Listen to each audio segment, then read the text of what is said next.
యేసు లోక రక్షకుడు, యేసు పాప విమోచకుడు, యేసు లోక రక్షకుడు, యేసు పాప విమోచకుడు. ఎంత ఘోర పాపినైనను ఎంచక మరి క్షమించును.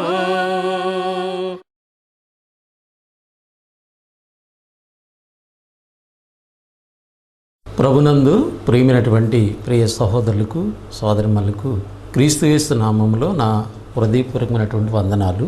దేవుని యొక్క మహాదయను బట్టి, కృపను బట్టి ఆత్మీయ జీవితమైనటువంటి ఈ ఆత్మ సంబంధమైనటువంటి కార్యక్రమాల ద్వారా మీతో మాట్లాడడానికి దేవుడు నాకు అనుగ్రహిస్తున్నటువంటి మంచి సమయాన్ని బట్టి దేవునికి నేను కృతజ్ఞతలు, స్తోత్రాలు చెల్లిస్తూ ఉన్నాము.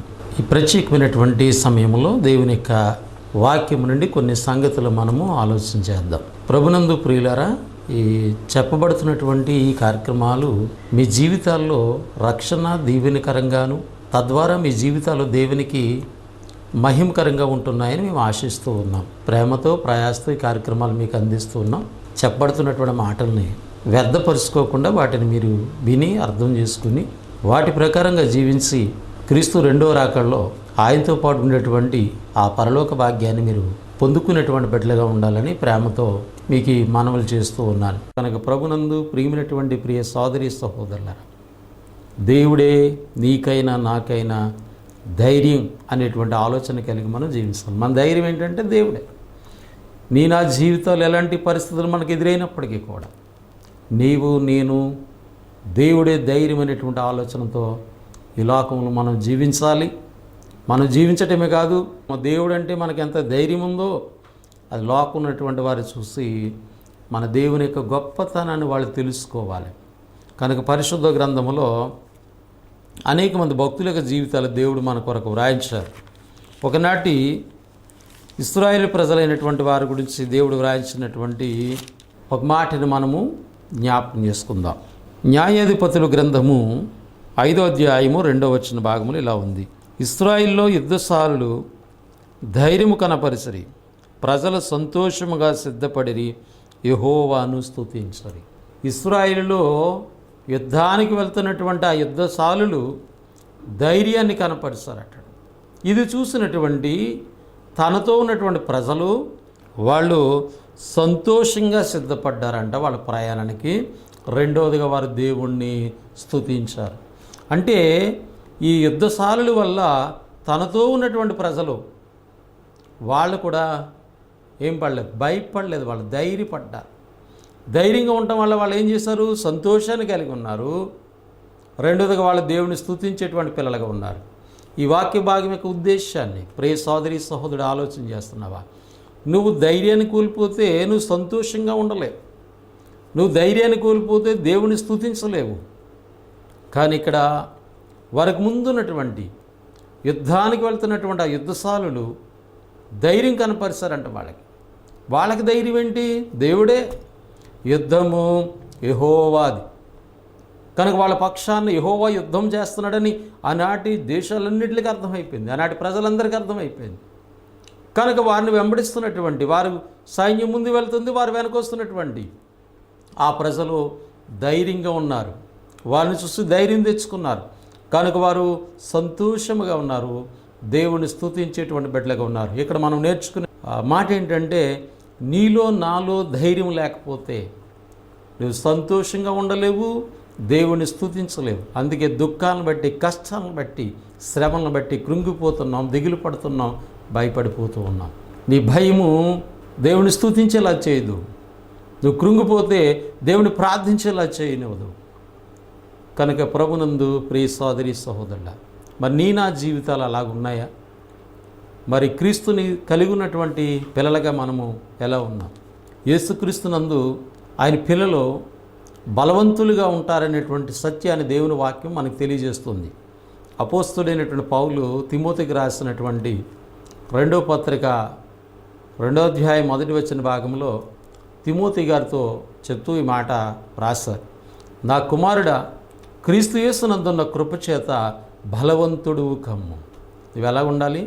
బలవంతుడిగా ఉండాలి కానీ బలహీనుడిగా ఉండకూడదు, ధైర్యము లేనటువంటి వారుగా ఉండకూడదు అనేటువంటి విషయాన్ని అక్కడ గ్రంథం మనకి జ్ఞాపకం చేస్తున్నట్లుగా వాక్య భాగాన్ని బట్టి మనము గమనిస్తూ ఉన్నాం. కనుక ప్రభునందు నా ప్రియ సోదరి సహోదరులారా, మనము ధైర్యంగా ఉంటూ ఇతరుల్ని ధైర్యపరిచేటువంటి పిల్లలుగా ఉండాలి. పరిశుద్ధ గ్రంథంలో మనము మరి అపోస్తుడైనటువంటి పౌలు యొక్క జీవితాన్ని మనం ఆలోచన చేస్తే, క్రైస్తవులు పౌలు గారి యొక్క జీవన విధానాన్ని, భక్తి జీవితాన్ని, ఆయనకున్నటువంటి ధైర్యాన్ని మనం ఆలోచన చేయాలి, అనుసరించాలి. పౌలు అనేక ప్రాంతాల్లో సువార్త చేస్తూ అనేకమైనటువంటి పరిస్థితులు ఎదుర్కొన్నాడు. ఆయన అనేకమైనటువంటి ఆటంకాలు ఎదుర్కొన్నాడు. అనేకసార్లు ఆయన రాళ్లతో కొట్టబడ్డాడు. ఒకటి తక్కువ 40 దెబ్బలు 5 సార్లు తిన్నాను అని ఆయన రాసిన పత్రికలో మనకి గుర్తు చేసినటువంటి సందర్భాలు మనకున్నాయి. అయితే పౌలు గారి గురించి ఒక సందర్భాన్ని మనం చదువుకుందాం.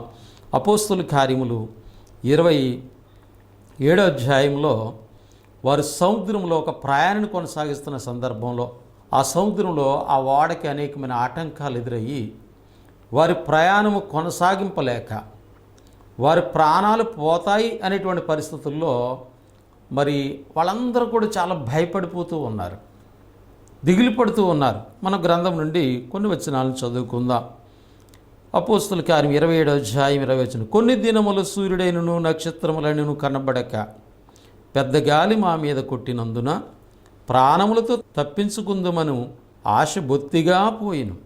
వారు బహుకాలము భోజనము లేకున్నందున పౌలు వారి మధ్య నిలిచి, అయ్యలారా, మీరు నా మాట విని క్రేతు నుండి బయలుదేరక ఉండవలసి ఉన్నది.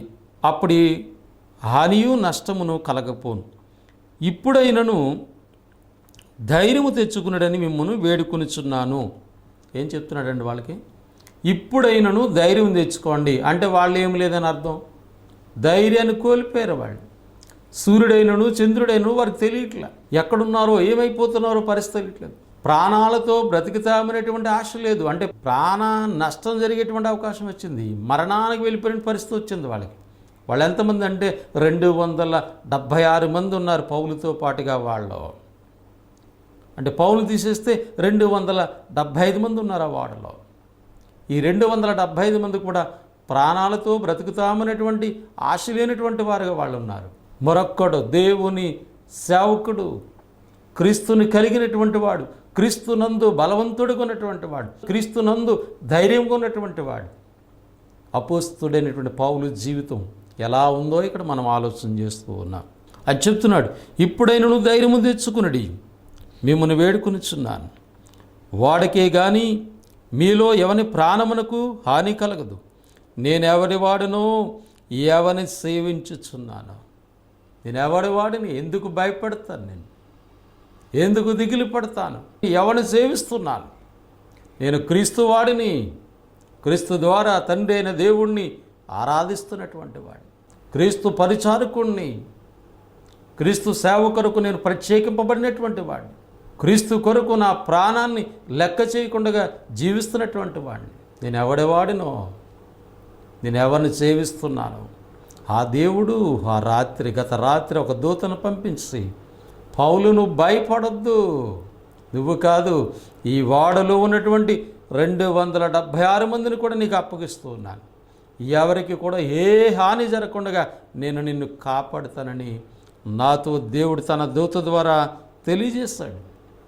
కనుక మీరు ధైర్యం తెచ్చుకోండి అని పౌలు ప్రాణం పోయే పరిస్థితుల్లో, కష్టాల్లో, శ్రమల్లో, దుఃఖంలో ఉన్నటువంటి పౌలు తన ధైర్యపడ్డమే కాకుండా తాను ఎదుట ప్రాణాలు పోతాయేమని భయపడుతున్నటువంటి 276 మందిని ధైర్యపరిచాడు ప్రభునందు ప్రియులారా. ఈనాడు ఈ క్రైస్తవ జీవితాలు ఎలా ఉన్నాయి? మనకి చిన్న సమస్య వస్తే మనము కృంగిపోయి మనతో పాటు అనేక మందిని దేవునికి దూరం చేసేస్తున్నాం. మన జీవితాలు ఎలాగున్నాయి? దేవుడే ధైర్యం అనేటువంటి ఆలోచన కలిగినటువంటి వారుగా మనం ఉంటూ ఉన్నామా? కనుక ఈ సంగతులను చాలా జాగ్రత్తగా మనసు పెట్టి ఆలోచించాలి ప్రభునందు ప్రియులారా. పౌలు వాళ్ళని ధైర్యపరిచాడు. వాళ్ళు ధైర్యపరచబడ్డారని కూడా గ్రంథంలో మనకు లేఖనాలు తెలియజేస్తూ ఉన్నాయి.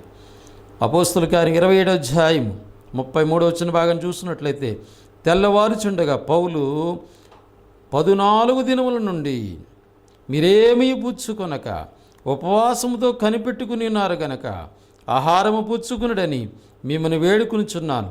ఇది మీ ప్రాణరక్షణకు సహాయమగును. మీలో ఎవని తల నుండి ఒక వెంట్రుకైన నశింపదని చెప్పుచు ఆహారం పుచ్చుకోండని అందరిని బ్రతిమాలను.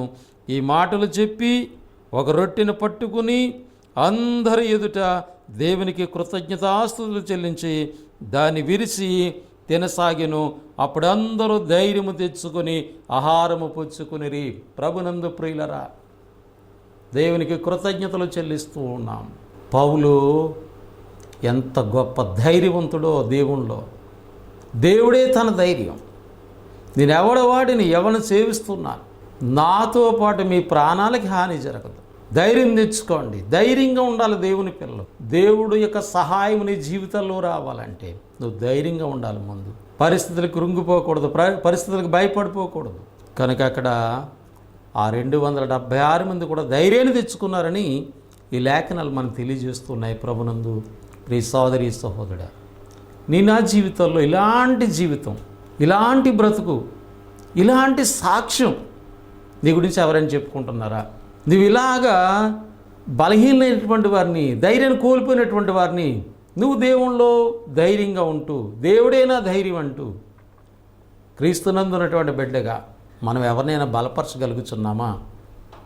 ఆలోచన చేయాలని ప్రేమతో ఈ మాటలు మీకు జ్ఞాపకం చేస్తూ ఉన్నాను. మరొక సందర్భాన్ని మనం ఆలోచన చేస్తున్నట్లయితే, ప్రభునందు ప్రియమైనటువంటి వారలారా, పాత నిబంధన గ్రంథంలో దావీదు అనేటువంటి ఒక భక్తుని గురించి మరొక విషయాన్ని మనము ఆలోచన చేద్దాం. సమూయేలు మొదటి గ్రంథము 30వ అధ్యాయము 6వ వచన భాగంలో దావీదు అనేటువంటి భక్తుని గురించి ఇక్కడ ఒక సంగతి మనం నేర్చుకుంటాం. ఇక్కడ దావీదుకి చాలా దుఃఖం కలిగిందట. వాక్యం చదువుకుందాం. దావీదు మిక్కిలి దుఃఖపడిను, మరియు తమ తమ కుమారులను బట్టి కుమార్తెలను బట్టి జనులందరికీ ప్రాణము విసిగినందున రాళ్ళు రువి దావీదును సంపుదము రండని వారు చెప్పుకొనగా. ఇక్కడ ఉన్నటువంటి దావీదుకి దుఃఖం రావడానికి కారణం ఏంటి? దావీదు మిక్కిలి దుఃఖపడుతున్నాడు. దేవుని భక్తుడు, దేవుని కొరకు ధైర్యంగా నిలిచినటువంటి వాడు. క్రొత్త నిబంధనలో దావీదుని గురించి దేవుడు సాక్ష్యం ఇచ్చినటువంటి సందర్భాలు మనం చూస్తాం. అయితే ఇక్కడ దావీదుకి మిక్కిలి దుఃఖం కలిగింది. ఏంటి కారణం? తమ తమ కుమారులను బట్టి కుమార్తెలను బట్టి, కుమారులు కుమార్తెలు అక్కడ ఉన్నటువంటి జనులందరి యొక్క ప్రాణాలను విసిగించారటండి. దావీదు కుమారులు, దావీదు కుమార్తెలు జనులందరి యొక్క ప్రాణాలు విసిగిస్తే వాళ్ళకి బాగా బాధ కలిగి కోపం వచ్చి ఇంకా దావీదుని చంపేద్దాం రాళ్ళు రువ్వి అని వాళ్ళు చెప్పుకుంటున్నారు. ఈ సంగతి విన్నప్పుడు దావీదుకి ఎలా ఉండాలి? రాళ్ళతో చంపేస్తారు దావీదుని. అక్కడ ఒక పక్కేమో ఆ జనులందరినీ తన కుమారులే తన కుమార్తెలే బాధ పెడుతున్నారు, విసిగిస్తున్నారు ప్రాణాలను. కాబట్టి వాళ్ళు విసిగిపోయి దావీదుని చంపేయడానికి సిద్ధపడ్డారు. ఇప్పుడు దావీదుకి ఏం కలగాలి? భయం పుట్టాలి, దిగులు పుట్టాలి, కృంగిపోవాలి. మరి దావీదు దేవుడిని నమ్మాడుగా. నమ్మిన వాళ్ళు ఎలా ఉండాలి? ఆ వచనాన్ని చదువుదాం. దావీదు తన దేవుడైన యెహోవాను బట్టి ధైర్యము తెచ్చుకునెను. ఇప్పుడు దావీదు ధైర్యం ఎవరండి? దేవుడు. మరి నీ ధైర్యం ఎవరు? నా ధైర్యం ఎవరు? దేవుడా? లోకమా? లోకం ఉన్నటువంటి వాళ్ళ సలహాలా? ఈనాడు చాలామంది దేవుడిని నమ్ముతారు, కానీ ఏమైనా సలహాలు కావాలంటే దెయ్యం సంబంధుల సలహాలు తీసుకుంటారు. నీకు ధైర్యం ఎక్కడ వస్తుంది? నువ్వు ఎక్కడ నిలబడతావు? నీకు సలహా ఎవరు ఇవ్వాలి? దేవుని సేవకులు ఇవ్వాలి, దేవుని మాటలు ఇవ్వాలి. దేవుని మాటలను బట్టి నువ్వు బలపడాలి. నువ్వు దేవుని కుమారుడిగా కుమార్తెగా ఉన్నామని చెప్పుకునేటువంటి మనము సమస్యలు వస్తే వేరు మార్గాల వైపు వెళ్తే నువ్వేమవుతావు? నువ్వు ఉన్న ధైర్యాన్ని కోల్పోతావు, దేవుడికి దూరస్తులు అయిపోతావు. ఇక్కడ దావీదుని రాళ్ళు రువ్వి చంపేద్దామని వాళ్ళు నిర్ణయం తీసుకున్నారు. కానీ దావీదు దుఃఖమేమో ఆయనకి ఎలాంటి దుఃఖం ఉంది? మిక్కిలి దుఃఖంలో ఉన్నాడు. కానీ అలాంటి పరిస్థితుల్లో కూడా ఏమవలేదు, ఆయన భయపడలేదు. ఎందుకు భయపడలేదంటే దావీదు తన దేవుడైన యెహోవాను బట్టి ధైర్యము తెచ్చుకున్నాడు. తన దేవుడైనటువంటి యెహోవాను బట్టి దావీదు ధైర్యం తెచ్చుకున్నాడు. ఈనాడు మీరు నేను పరిస్థితుల్లో దేవుని బట్టి ధైర్యం తెచ్చుకుంటున్నామా? దేవుడైన ధైర్యమని మనం లోకానికి చెప్పగలుగుతున్నామా? ప్రభునందు ప్రియులరా, ఆలోచించేయండి. దావీదు గురించి ఇంకా ఎన్నో సంగతులు మనము గ్రంథంలో చూడవచ్చు. ఒక సందర్భంలో దావీదు గారికి చనిపోయే సమయం వచ్చింది. తన కుమారుడిని సొలొమోను పిలిచాడు. పిలిచినప్పుడు ఆయన ఏం చెప్తున్నాడో ఒక మాట చూద్దాం. రాజుల మొదటి గ్రంథం 2వ అధ్యాయం మొదటి 3 వచనాలు చూద్దాం. దావీదునకు మరణకాలము సమీపింపగా అతడు తన కుమారుడైన సొలొమోనుకు ఇలాగూ ఆజ్ఞ ఇచ్చెను. లోకులందరూ పోవలసిన మార్గమున నేను పోవుచున్నాను కాబట్టి నీవు ధైర్యము తెచ్చుకుని నిబ్బరము కలిగి నీ దేవుడైన యెహోవా అప్పగించిన దాన్ని కాపాడి ఆయన మార్గమును అనుసరించిన ఎడల నీవే పని పూనుకును ఎక్కడ తిరిగిను అన్నిటిలో వివేకముగా నడుచుకుందువు. మోషే ధర్మశాస్త్రంలో వ్రాయబడిన దేవుని కట్టడలను ఆయన నియమించిన ధర్మమంతటిని ఆయన న్యాయ విధులను శాసనములను గైగునుము. ఇక్కడ దావీదు చనిపోయే టైంలో ఏమవుతాడు? మనిషి చనిపోయే టైంలో ఏమవ్వాలి? భయపడిపోవాలి. కానీ దావీదు భయపడలే. ఎందుకంటే తన దేవుడైన యెహోవాను బట్టి ధైర్యం తెచ్చుకున్న వ్యక్తి ఈయన. ధైర్యంగా ఉన్నాడు. తన కొడుకుని ధైర్యపరుస్తున్నాడు. నాయనా, నీకు ధైర్యం ఎవరో తెలుసా? దేవుడే. దేవుడు నీకు ఇచ్చినటువంటి ఆ నిబంధనని, ఆయన శాసనాలని, ఆయన ఆజ్ఞలను బట్టి నువ్వు దేవుళ్ళో ముందుకు కొనసాగితే, నువ్వు దేవుళ్ళో ధైర్యంగా ఉంటే, నువ్వే పని పూనుకున్నా కూడా ఆ పని దేవుడు సఫలం చేస్తాడు అనేటువంటి విషయాన్ని మరి దావీదు తన కుమారుడికి తను మరణించే సమయంలో కూడా తాను ధైర్యంగా ఉంటూ తన కుమారుడిని ధైర్యంగా ఎలా ఉండాలో, ధైర్యంగా ఉండాలంటే దేవుడే అని, ఆయన మాటలని, ఆయన ఆజ్ఞలని మాకు నేర్పించినటువంటి విధానము పరిశుద్ధ గ్రంథంలో మనము చూస్తూ ఉన్నాం. కనుక ప్రభునందు ప్రియ సోదరి సహోదరులారా, దేవుడే ధైర్యం అనేటువంటి ఆలోచన కలిగి అలాంటి జీవితాలు కలిగి మనము జీవిస్తున్నామా లేదా అనేటువంటిది మనం గమనించాలని దేవుని వాక్యం మనకు అనేకమైన విషయాలు జ్ఞాపకం చేస్తున్నట్లుగా వాక్య భాగం నుంచి మనము గమనిస్తున్నాం. ఎందుకంటే దేవుని బట్టి మనం ధైర్యంగా ఉంటే మన సంతానము కూడా అలా దేవునిలో కొనసాగేటువంటి అవకాశం ఉంది. సామెతల గ్రంథం 14వ అధ్యాయము 26వ వచన భాగంలో సొలొమోను భక్తుడి ద్వారా ఈ మాట దేవుడు వ్రాయించారు. యెహోవా యందు భయభక్తులు కలిగి ఉండుట బహుధైర్యము పుట్టించును. దేవుని యందు భయభక్తులు కలిగి ఉండుట ఏం పుట్టిస్తుందంటండి?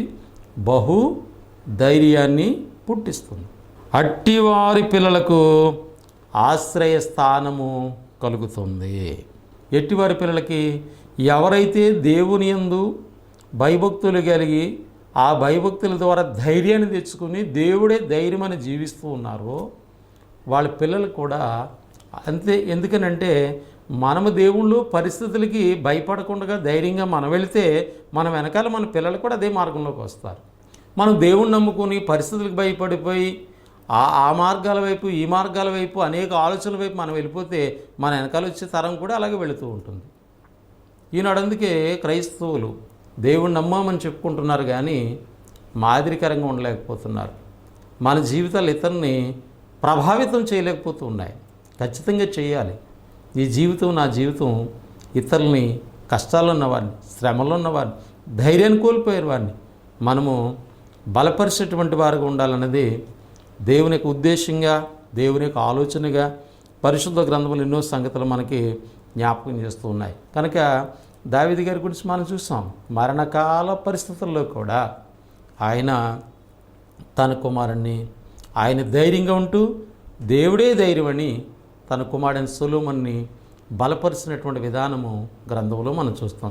కనుక క్రీస్తునందు సంఘములో ఉన్నటువంటి మనం, క్రీస్తు రక్తధార చెత్తుకున్నటువంటి సంఘము ఆ క్రీస్తు శరీరములో అవయవాలుగా మనం చేర్చుకున్నాడు. క్రీస్తు శరీరములో భద్రపరచబడినటువంటి మనము ఎలా జీవిస్తున్నాం? పిరికివాళ్ళుగా ఉంటున్నామా? అవిశ్వాసులుగా ఉంటున్నామా? బలహీనులుగా ఉంటున్నామా? ఆలోచించేయండి. మనము ధైర్యంగా ఉండాలన్న దేవుని యొక్క ఉద్దేశం. ఇంకా కొన్ని విషయాలు మనము ఆలోచన చేసినట్లయితే ప్రభునందు ప్రియులారా, మనము మరణకరమైన పరిస్థితుల్లో కూడా భయపడకూడదు. బైబిల్ చెప్తుంది కదా, మరణం వరకు నమ్మకంగా ఉండాలి. దేవుని పిల్ల ఎంతవరకు దేవునిలో నమ్మకంగా ఉండాలంట? మరణించే వరకు నమ్మకంగా ఉండాలి. మరణించే వరకు నువ్వు నమ్మకంగా ఉండాలంటే నీకేం కావాలి? ధైర్యం కావాలి. లేదా నువ్వు పిరికివాడిగా చనిపోయావు అనుకోండి, నరకానికి వెళ్ళిపోతావు. పిరికివాళ్ళ లిస్టు, నరకంలో మొదటి లిస్టు ఎవరిదంటే పిరికివాళ్ళదే. అందుకని మనము బైబిల్ చెప్తుంది రోమపత్రిక 8:1, కాబట్టి ఇప్పటి నుండి క్రీస్తు యేసునందున్న వారికి ఏ శిక్షా విధియు లేదు. క్రీస్తు యేసునందున్న వారికి అనగా క్రీస్తు శరీరం అనేటువంటి సంఘములో నమ్మకంగా మరణించే వరకు నమ్మకంగా నమ్మకంగా ఉండాలంటే ధైర్యం కావాలి. ఉన్నవారికి ఏమి లేదంటే ఏ శిక్షా విధియు లేదు. అంటే మనకి ఒక యేసు ప్రభువులు ఉండి చనిపోయినా కూడా నమ్మకంగా ఉండి చనిపోతే నువ్వు నరకం వెళ్ళవు, అది కూడా నీకు ధైర్యమే. నేను నరకం వెళ్ళను అనేటువంటి ధైర్యంతో ఈ లోకంలో జీవించాలి. అటు ధైర్యం కలిగినటువంటి పిల్లలకు ఉన్నామా? చనిపోయాక ఏమవుద్దులే అనే ఆలోచనలో ఉన్నామా? చనిపోయాక చాలా భయంకరమైన పరిస్థితులు ఉంటాయి. నువ్వు దేవునికి వ్యతిరేకంగా జీవిస్తే, దేవునిలో ధైర్యం లేనటువంటి పిల్లలుగా నువ్వు జీవించినట్లయితే, పిరికివారుగా నువ్వు జీవించినట్లయితే, పరిస్థితులకు నువ్వు భయపడి జీవించినట్లయితే నిత్య నరకానికి వెళ్ళిపోతుంది మన ఆత్మ. కనుక ప్రభునందు ప్రియులారా, క్రీస్తు యేసునందు నీకు శిక్ష లేకుండా దేవుడు ఏర్పాటు చేశాడు. కనుక నీ మరణం కూడా నీకు ఏం పుట్టించకూడదు అంటే భయాన్ని పుట్టించకూడదు. అట్టి మరణ భయాన్ని యేసుక్రీస్తు వారు తీసివేశారనేటువంటి విషయాన్ని పరిశుద్ధ గ్రంథం మనకి జ్ఞాపకం చేస్తుంది. కనుక క్రీస్తునందున్నటువంటి బిడ్డలకి ప్రభు తన భక్తుల్ని శోధనలోని కాపాడుతాడని బైబిల్ చెప్తుంది. కాబట్టి శోధనలు వచ్చాయని, కష్టాలు వచ్చాయని, శ్రమలు వచ్చాయని నీవు లేదా మనము మన జీవితాల్లో కృంగిపోయే పరిస్థితులు రాకూడదు. ధైర్యాన్ని కోల్పోయేటువంటి పరిస్థితులు రాకూడదు. యేసుక్రీస్తు రెండో రాకడికి అనేక మంది ఏమవుతారో పరిశుద్ధ గ్రంథంలో దేవుడు రాయించాడు. ఎందుకనంటే వాళ్ళు దేవుణ్ణి ఎరగనటువంటి ప్రజలుగా జీవిస్తూ ఉన్నారు. దేవుడు అంటే తెలియనటువంటి వారుగా జీవిస్తూ ఉన్నారు. కనుక వారు క్రీస్తు రెండో రాకడికి వాళ్ళ యొక్క హృదయాలు ఏమైపోతాయో, ఎలాంటి పరిస్థితులు ఉంటాయో బైబిల్ తెలియజేస్తున్నది. లూకాసు సువార్త 21వ అధ్యాయము, ఆకాశమందల శక్తులు కదిలింపబడును గనుక లోకం మీదకి రాబో వాటినల్లా విషయమై భయము కలిగి మనుష్యులు ధైర్యము ఎదురు చూచుచు ధైర్యము చెడి కూలిపోతారు. యేసుక్రీస్తు రెండో రాకల్లో ఈ లోకంలో మానవులు ఏమైపోతారంటండి? ధైర్యము చెడి కూలిపోతారు. మరి నువ్వు ధైర్యం చెడిపోయేవారుగా ఉండాలని దేవుని ఉద్దేశం కాదు, ధైర్యంగా నిలబడాలి. ఏంటి నీకు ధైర్యం? దేవుడే నీకు ధైర్యం. ఎలా నీకు ధైర్యం ఉంటుంది? దేవుని చట్టాన్ని, దేవుని నిబంధనని, దేవుని ఆజ్ఞల్ని, దేవుని వాక్యాన్ని నువ్వు ఎల్లప్పుడూ కూడా స్మరిస్తూ ప్రార్థన జీవితాలు కలిగి ఉండాలి. లూకాసు వార్త 21:36 కూడా చూస్తాం. కాబట్టి మీరు జరగబో వాటిని అలా తప్పించుకుని మనిషి కుమారుని ఎదుట నిలబడుటకు శక్తి గలవారగినట్లు ఎల్లప్పుడూ ప్రార్థన చేయొచ్చు మెలకువగా ఉండాలి. ప్రార్థన జీవితాలు కలిగి ఉండాలి. దేవుని పిల్లలు వాక్య సంబంధమైన జీవితాలు కలిగి ఉండాలి. అప్పుడే నువ్వు దేవుళ్ళు ఎలా ఉంటావంటే బలవంతుడిగా ఉంటావు, ధైర్యంగా ఉంటావు. దేవుడే నాకు ధైర్యం అనేటువంటి ఆలోచన కలిగి మనము జీవించగలుగుతామనే సత్యాన్ని గుర్తించాలి. అందుకని అపోస్తుడైనటువంటి పౌలు క్రీస్తునందు ఉన్నటువంటి బిడ్డలకి ఈ మాటలు ఆయన నేర్పించాడు. హెబ్రీ పత్రిక 13వ అధ్యాయము 5-6 వచ్చిన భాగాలు కూడా ఈ సమయంలో ఆలోచన చేద్దాం. నిన్ను ఏమాత్రము విడువను, నిన్నెన్నడను ఎడబాయినని ఆయనే చెప్పిన కదా. ఎవరు ఈ మాట చెప్పింది? యేసు ప్రభువారు. నిన్నేమాత్రం విడువను, ఎన్నడు ఎడబాయినని ఆయన చెప్పిన కదా. కాబట్టి ప్రభువు నాకు సహాయుడు, నేను భయపడను అని మంచి ధైర్యంతో తన పిల్లలు చెప్పాలంట. ఈ ఆలోచన లేదా ఈ జీవితం మనకుందా? ప్రభు నాకు సహాయుడు, నేను భయపడను అని మంచి ధైర్యంతో చెప్పాలి. ఎందుకు? ఆయన అంటున్నాడు, నేను నిన్ను విడువను, ఎడబాయను అని వాగ్దానం చేస్తాను. ఆయన మనల్ని విడిచిపెట్టడు, ఎడబాయడనే మనం చెప్పినప్పుడు నీవు నేను ఎందుకు భయపడాలి? ఎందుకు దిగులు పడాలి? ప్రభు నా సహాయుడు.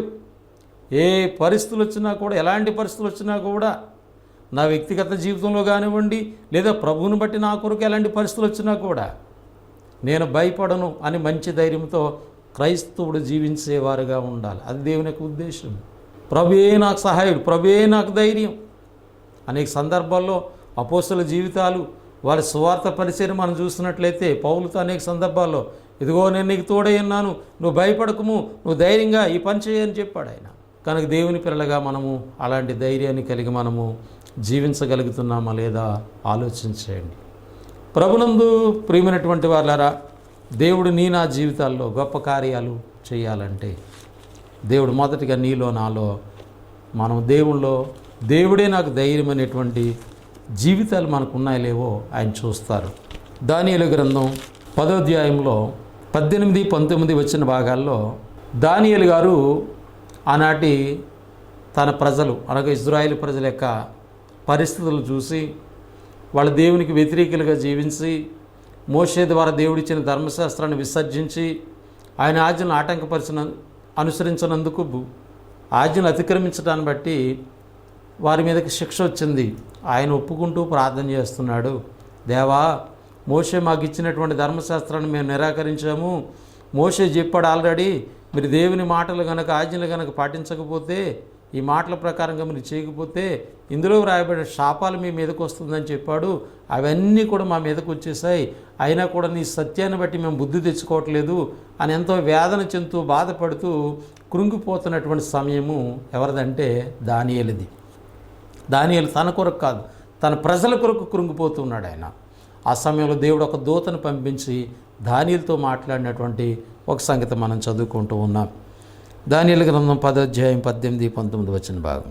అతడు మరలా నన్ను ముట్టి నన్ను బలపరిచి, నువ్వు బహుప్రియుడువు, భయపడకము, నీకు శుభమగుగాక, ధైర్యము తెచ్చుకోమని నాతో చెప్పాను.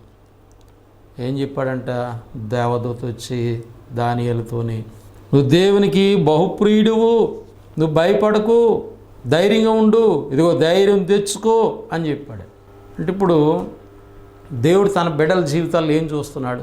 ధైర్యం కావాలని కోరుకుంటున్నాడు. యెహోషువ కావచ్చు, పౌలు కావచ్చు, అపోస్తలులు కావచ్చు, ప్రారంభ సంఘం కావచ్చు, పాత నిబంధనలోని భక్తుల జీవితాలు మనం చూస్తున్నాం, దానియేలు జీవితాన్ని చూస్తున్నాం. ధైర్యం కావాలి దేవుని పిల్లలకి. కనుక దేవుని పిల్లలు దేవుడే నాకు ధైర్యం అనేటువంటి ఆలోచనతో జీవించేవారుగా ఉండాలని దేవుని యొక్క ఉద్దేశం. ఎందుకంటే దేవుని దగ్గరే దేవుని పిల్లల జీవితాల్లో లేదా మానవ జీవితాల్లో మనల్ని బలపరిచేటువంటి ఆలోచన ఉన్నది. 2వ దినవృత్తాంత గ్రంథములు 15వ అధ్యాయము 7వ వచనం కూడా చదువుకుందాం. కాగా మీరు బలహీనులు కాక ధైర్యం వహించుడి, మీ కార్యము సఫలమగును. కాబట్టి మనం ఎలాగ ఉండాలటండి? బలహీనులు కావద్దు, ధైర్యం తెచ్చుకోండి, అప్పుడు మీ కార్యం ఏమవుతుంది? సఫలం. కాబట్టి దేవుని ద్వారా నేను ఏ కార్యాలు ఆశిస్తున్నాం ఈ లోకంలో, అవి దేవుడు ఖచ్చితంగా మన జీవితంలో చేస్తాడు. అంతకంటే ప్రాముఖ్యమైనటువంటిది రాబోయే మహాలోకం, పరలోకం. దాంట్లో కూడా మనం ఉండటానికి గొప్ప అవకాశం ఉంటుంది. కాబట్టి మనము ఈ లోకంలో మనకు జీవితాలు ఎదురవుతున్నటువంటి పరిస్థితులను బట్టి, ఇబ్బందులను బట్టి మనం ఏం కోల్పోకూడదంటే ధైర్యాన్ని కోల్పోకూడదు. కాబట్టి ప్రభునందు ప్రియులారా, ప్రేమతో ఈ విషయాన్ని మీకు జ్ఞాపకం చేస్తాను. క్రీస్తునందు మనం ఎలా ఉండాలంటే ధైర్యంగా ఉండాలి. దేవుడే నాకు ధైర్యం అనేటువంటి ఆలోచనతో మనం జీవించాలని దేవుడు కోరుతున్నాడు. గ్రంథంలో భక్తుల యొక్క జీవితాలు మనం ఆలోచన చేస్తాం. మరి నా జీవితాలు ఎలా ఉన్నాయో మనం ఈ వాక్యాన్ని బట్టి పరిశీలన చేసుకుని దేవునికి ఇష్టమైనటువంటి బిడ్డలుగా జీవించడానికి మనం ప్రయత్నం చేద్దాం. దేవుడు అటువంటి కృప, అటువంటి ప్రేమ మనందరి జీవితాల్లో కూడా దయచేయాలని ప్రేమతో తెలియజేస్తూ మాటలు ముగిస్తున్నాను. మీ అందరికీ నా వందనములు. పరిశుద్ధుడైన మా తండ్రి, ప్రేమగల ప్రభు, మీకు స్తోత్రాలు చెల్లిస్తూ ఉన్నాం. నీ కృపను బట్టి, ప్రేమను బట్టి మమ్మల్ని మీరు కాపాడి సంరక్షించి జ్ఞాపం చేసుకొని ఆత్మీయ జీవితమైనటువంటి కార్యక్రమాల ద్వారా దేవుని గూర్చినటువంటి సంగతులు మేము నేర్చుకోవడానికి, వినడానికి, బోధించుకోవడానికి కృప చూపినందుకు స్తోత్రాలు. ఈ పరిచర్య కొరకు నాకు సహకరిస్తున్న బిడ్డలందరినీ, పరిచర్య చేస్తున్న వారిని, సహకరిస్తున్న ఆర్థికంగా ప్రోత్సహిస్తున్న బిడ్డలని, స్థానిక సంఘాలను దీవించండి. అలాగే టీవీ పరిచర్య కొరకు పరిచర్య చేస్తున్న మా సహోదరులను కూడా జ్ఞాపకం చేసుకోండి. మా దేశ రాష్ట్ర ప్రజల నాయకులు, అధికారులందరి కొరకును క్రీస్తు ప్రభు యొక్క సువార్తకి ఆటంకాలు లేకుండా మీ దయ చూపండి.